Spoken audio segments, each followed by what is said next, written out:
Hey guys, what's up? It's Shirleyman here, coming at you. We're gonna go ahead and talk about today. We're gonna talk about the business district and your entire city districts and what they do and all of that. So this is the menu that you get up once you've upgraded your city and got enough residents to come in. Once that happens, this whole thing will open up.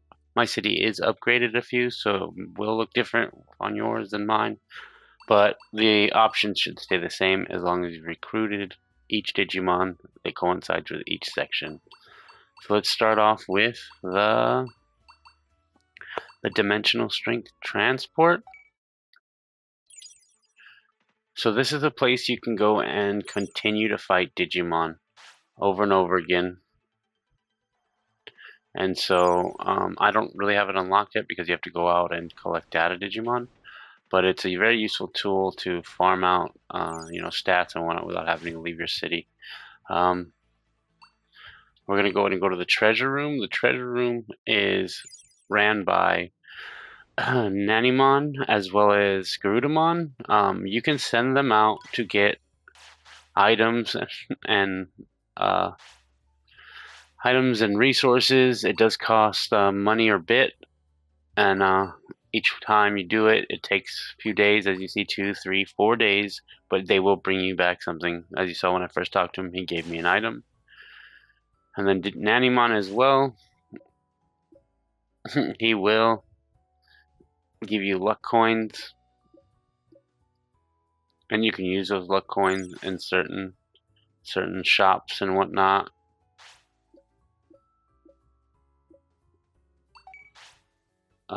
He will ask you questions, you can answer them. This guy, it gives you how much percentage you can find things. I don't think and then here's the shop, I believe, for the luck coin. You can also buy food or the food shop. It does cost money, but it's a good way to get quick stats if your Digimon are hungry. The next one we're going to be talking about is going to be the Coliseum. The Coliseum here is reminiscent of basically the old Digivice.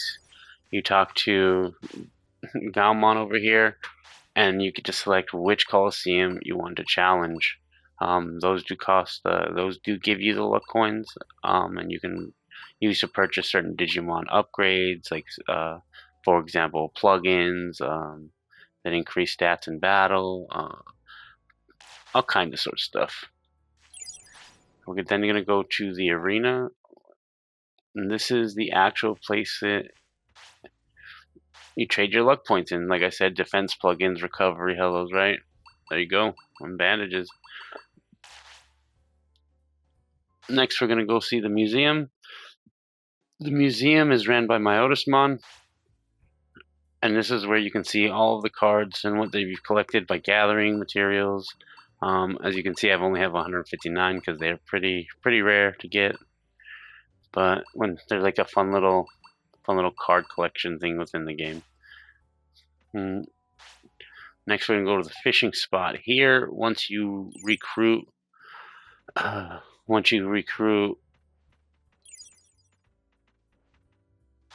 Vikemon, he will come and run your fishing, and you pretty much just fish from each area, and each pond represents the areas in the world.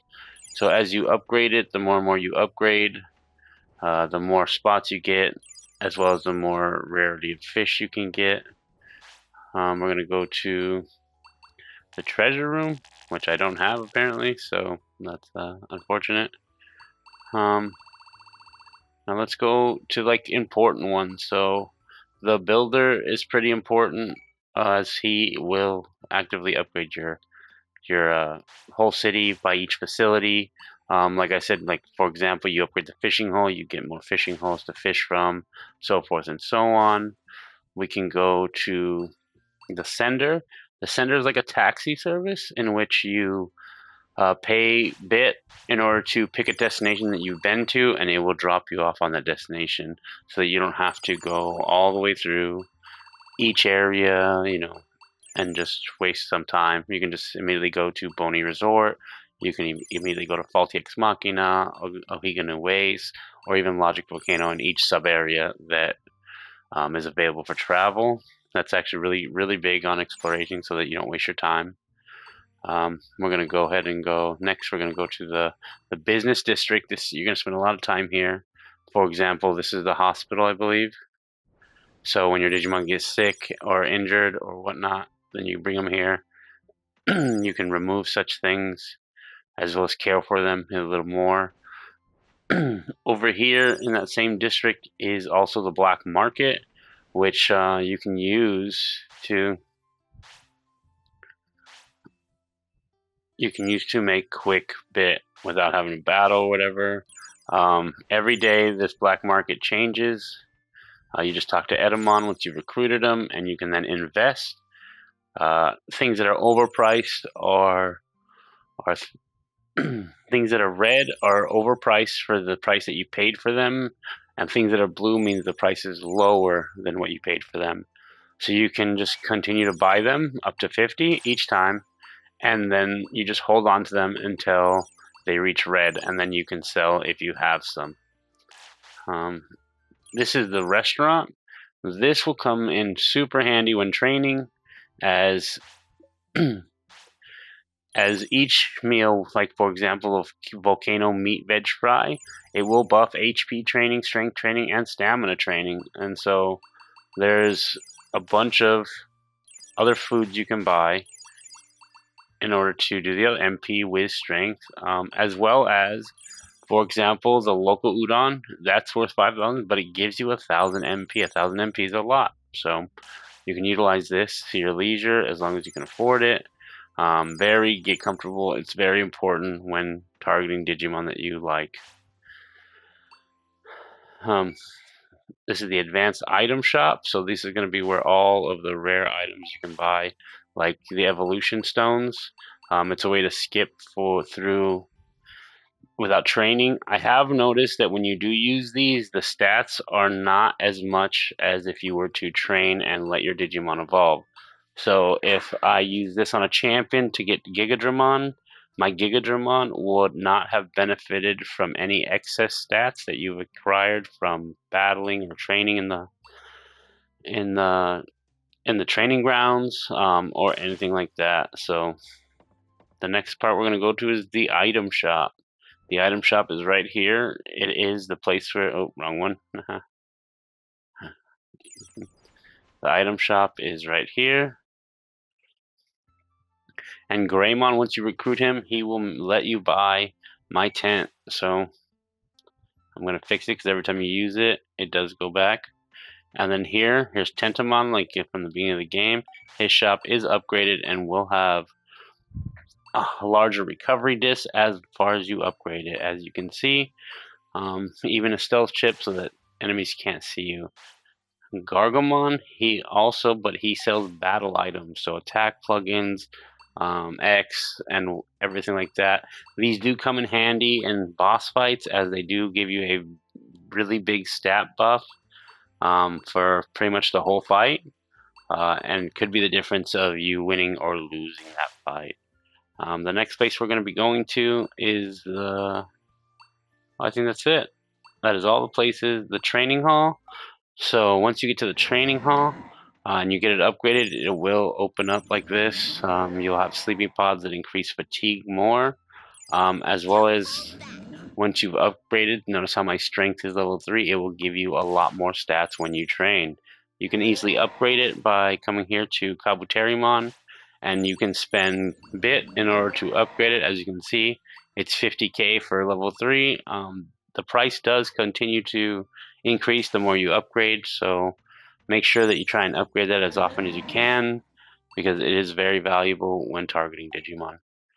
As well as getting stronger. Here is a very special place called the dojo. So when you're training your Digimon, you can come here and you can talk to Paldramon, and he'll tell you if your Digimon are compatible for DNA Digivolve. See, they are not common under the go. And once you do have a combo that can DNA Digivolve, so for example, War Greymon and Metal Garurumon, you would come here and he would fuse your Digimon and you would get a new egg. And then you would have to train that egg. But with you having an ultimate, that would be a lot easier. He can show you the progress chart on all of your Digimon and where they've gone, what you need to do, as well as how you can lock it down if you don't want the Digimon to digivolve into. Here you can definitely optimize your Digimon. So, if you need Greymon has a weight requirement, so you can add 3 pounds to your weight requirement without feeding or taking the time to eat the meat or whatever.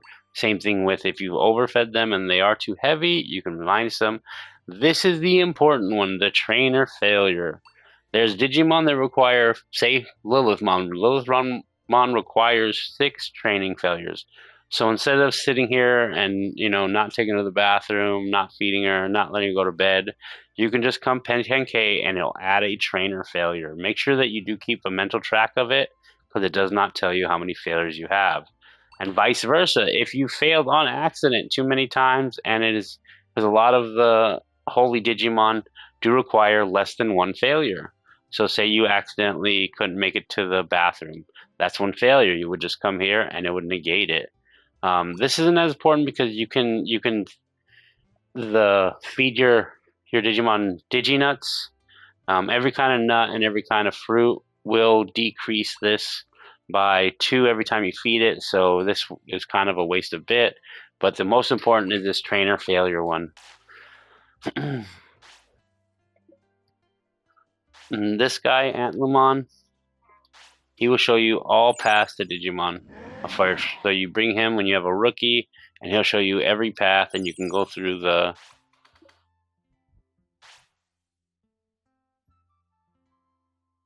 Yep, see, I don't have any more paths because I've reached Ultimate already. So he's not going to tell me anything. But if I did have a Digimon that was champion and I come talk to him, he would give me the tree and show me which Digimon lead to which branches, so forth until the end, so that I can better target my Digimon. Because in order to get some of the strong Digimon, you have to know the correct stats to train early, so you can set yourself up for a lot of success. The research lab, here you can reallocate your skill points and combine new items to make other items. So this is super handy in making some of the rarer items that you'll need.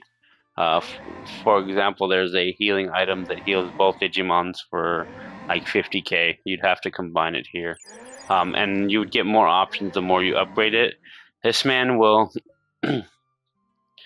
will reset all of your trainer skills. So your trainer skills are here. So they would reset it. So as you progress, you would probably be putting points in places you didn't want to, just for the sake of, having them for the time or early. So you can better allocate your skills here. Stingmon. Well, I don't know. I haven't reached level 50. I'm 46, so we'll figure that out on the next thing. And that's our breakdown of the city. Thanks for watching. And don't forget to like and subscribe and share if you found this helpful. Leave comments in the comment section. I do appreciate every feedback.